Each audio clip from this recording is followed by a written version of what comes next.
Brad McElhenney with West Virginia Metro News. Hi, Governor. Hi, everyone. Governor, back on the Wall Street Journal story suggesting that you're personally liable for $700 million. Can you clarify, are you on the hook for $700 million? And if so, why would you personally guarantee these loans if you are no longer involved with your private businesses? Thank you. Well, from a standpoint, Brad, yes, I did personally guarantee the loans. The loans have always been personally guaranteed, when they flowed from Carter Bank to Green Seal and everything along the way. So that's been there for a long, long, long period of time. The very thing that, that I think that you've got to remember is just this. We didn't do anything wrong. Green Seal is the one that's the bad actor. We have sued Green Seal.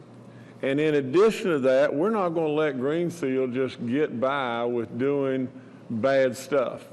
And on top of that, if you'll just step back from it and think about the whole thing, Bluestone, the Russians had Bluestone. And when the Russians had Bluestone, what happened to Bluestone? It absolutely just melted down to nothing. It closed. They left reclamation liabilities like crazy. They absolutely left liabilities to the unions. There were pension obligations to the unions. They left absolute tax liabilities, whether it be to Wyoming County or McDowell County, and they left all kinds of obligations to vendors. And what did we do? We paid them. We paid them. We absolutely took back over and have been rebuilding Bluestone back. And Green Seal was doing the lending. And then Green Seal, out of the clear blue nowhere, out of nowhere whatsoever that we could have ever known in any way, took bankruptcy. Now, it is absolutely a mess, that's for sure. And it is a burden on our family beyond belief. And we'll have to deal with it and everything. But you see, that's something that we'll have to deal with as a family and everything. It's tough. It is really tough. But from the standpoint of what I do and what I do every day, I'm here doing exactly what I do, and I do every day, and I'm very proud to do it. And that's what I'm going to continue to do. I'm going to be your governor. All right, thanks, Brad. Next to Charles Young with WV News. Hi, this is Charles Young with WV News. Governor, I know you said there are plans to do one drawing a week between June 20th and August 4th, but just to clarify, is the plan to actually give away $1 million each week? Will there be $1 million given away at each drawing? And then if you could detail, I asked a little bit about this last week, but where are the rest of these prizes coming from? The trucks and the shotguns, is the state purchasing them outright? Are they being donated by someone? Thank you. No, Charles, we'll purchase them outright, and from the standpoint of the $1 million, it's $1 million a week. We're going to give away $1 million every week with the grand prize at the end. Remember the 588, beat 588, ... bad. The grand prize that we're going to give away, we're going to give 2 of them away. The last one's on August the 4th. We're going to give away $1,588,000 as the grand prize. And the runner-up prize, we're going to give away $588,000 on August the 4th. All right, thanks, Charles. Next to Phil Kabler with the Charleston Gazette-Mail. Hello, everyone. Couldn't get unmuted for some reason. Governor, to follow up on the previous questions, you say Green Seal was a bad actor, but according to Bloomberg, Bluestone had been doing receivables financing with Green Seal for an extended period of time, obviously to accrue $700 million in loan debt.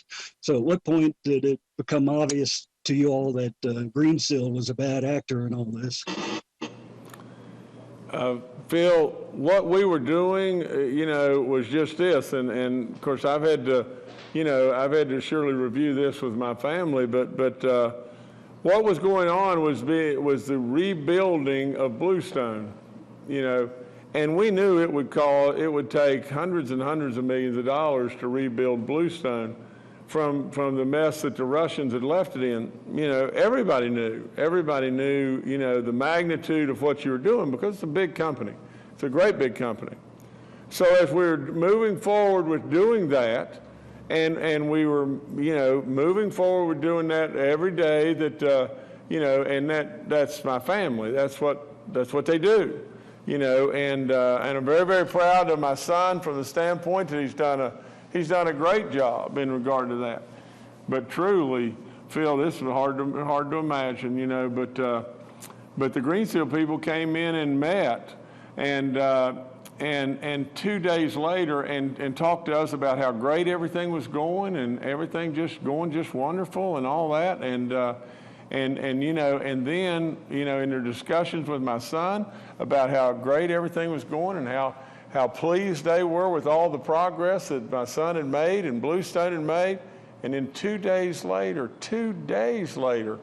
they declared bankruptcy.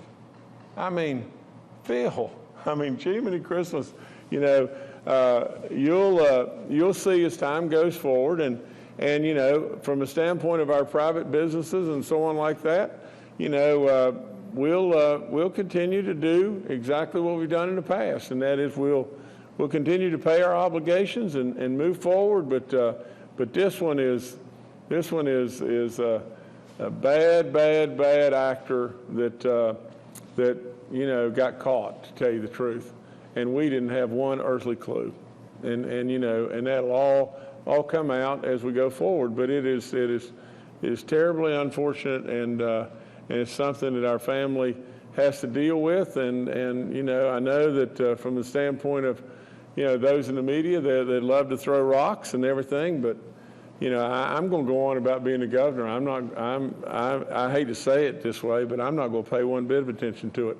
You know, we'll get through this, and hopefully things will even be better, you know, after with the end result. All right, Governor, I'll turn it back to you. I don't really have anything else. I would like to just reiterate one thing, and that is from the standpoint of, if everyone would focus back on Dr. Marsh and his words, because his words are so profound. When he said that of all the hospitalizations, you know, and I think we've got 200 and some that are hospitalized right now, and 207 that are hospitalized, and 81 of them in the ICU units. Now just think about this. Of those 207 that are hospitalized and 81 in the ICU units, how many would you think have been vaccinated? I think it'd probably be a real rarity if there was one. So if none of those are vaccinated, and of the active cases that we have in West Virginia, 4,550 active cases, how many of those do you think have been vaccinated? Probably the same answer. For all practical purposes, none.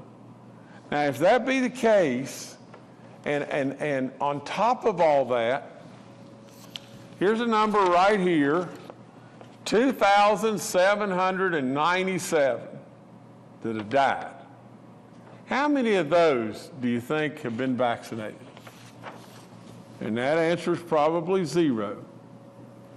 Why in the world would you take a chance? Why in the world would you continue to take a chance? Absolutely. There's no way. If 99% of our population were vaccinated, 99% of our population was vaccinated, and I knew that 99% were vaccinated, and I wasn't vaccinated, or my children weren't vaccinated, absolutely, I would be dragging them to get them vaccinated, and myself as well. If 99% of our population was vaccinated, that's what I'd be doing, because you just don't ever know. You know, we said that we had a 45% increase. Did we not? A 45% increase of traffic on our turnpike. 45% over Memorial Day. Now, if 99% of West Virginians were vaccinated, and I wasn't, and my family wasn't, and everything. Would I be urging and dragging them to get them vaccinated or not? Of course I would. Because if 99% of the folks in West Virginia are vaccinated, I still wouldn't take a chance. And on top of that, we had a 45% increase of people coming through West Virginia, and 76% of them are from out of state. Why would I take a chance? Why in the world would I ever take a chance with my family or myself? Absolutely. You got to listen. You got to go get vaccinated. And we're giving away prizes beyond belief. And the prizes to me are secondary to the fact that we're trying to save your life. So go get vaccinated. Absolutely. And we'll all be better for it. God bless each and every one of you. Proud of you. Thank you.